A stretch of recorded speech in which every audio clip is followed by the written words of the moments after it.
حزقیل چھٹا باب۔ اور خداوند کا کلام مجھ پر نازل ہوا کہ اے آدمزاد، اسرائیل کے پہاڑوں کی طرف منہ کر کے ان کے خلاف نبوت کر، اور یوں کہے، اے اسرائیل کے پہاڑوں، خداوند کا کلام سنو۔ خداوند کا کلام پہاڑوں اور ٹیلوں کو اور نہروں اور وادیوں کو یوں فرماتا ہے کہ دیکھو، ہاں، میں ہی تم پر تلوار چلاؤں گا اور تمہارے اونچے مقاموں کو غارت کروں گا، اور تمہاری قربان گاہیں اجڑ جائیں گی،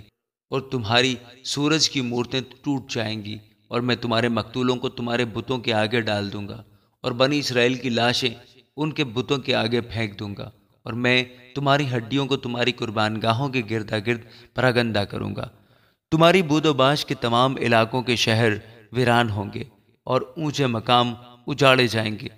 تاکہ تمہاری قربان گاہیں خراب اور ویران ہو، اور تمہارے بت توڑے جائیں اور باقی نہ رہیں، اور تمہاری سورج کی مورتیں کاٹ ڈالی جائیں، اور تمہاری دستکاریاں نابود ہوں، اور مقتول تمہارے درمیان گریں گے، اور تم جانو گے کہ میں خداوند ہوں۔ لیکن میں ایک بقیہ چھوڑ دوں گا، یعنی وہ چند لوگ جو قوموں کے درمیان تلوار سے بچ نکلیں گے، جب تم غیر ممالک میں پراگندہ ہو جاؤ گے،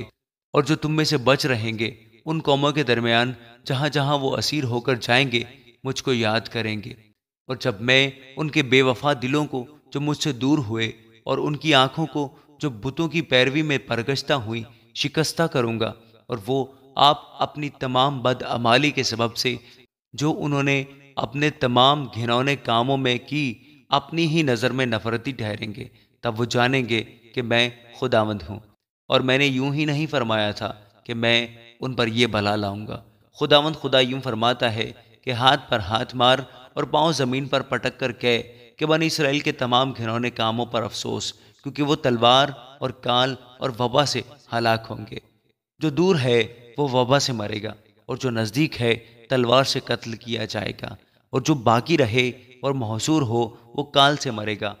اور میں ان پر اپنے قہر کو یوں پورا کروں گا، اور جب ان کے مقتول ہر اونچے ٹیلے پر اور پہاڑوں کی سب چوٹیوں پر اور ہر ایک ہرے درخت اور گھنے بلوتوں کے نیچے، ہر جگہ جہاں وہ اپنے سب بتوں کے لیے خوشبو جلاتے تھے، ان کے بتوں کے پاس ان کی قربان گاہوں کی چاروں طرف پڑے ہوئے ہوں گے، تب وہ پہچانیں گے کہ خداوند میں ہوں۔ اور میں ان پر ہاتھ چلاؤں گا اور بیابان سے دبلا تک ان کے ملک کی سب بستیاں ویران اور سنسان کروں گا، تب وہ پہچانیں گے کہ میں خداوند ہوں۔ آمین۔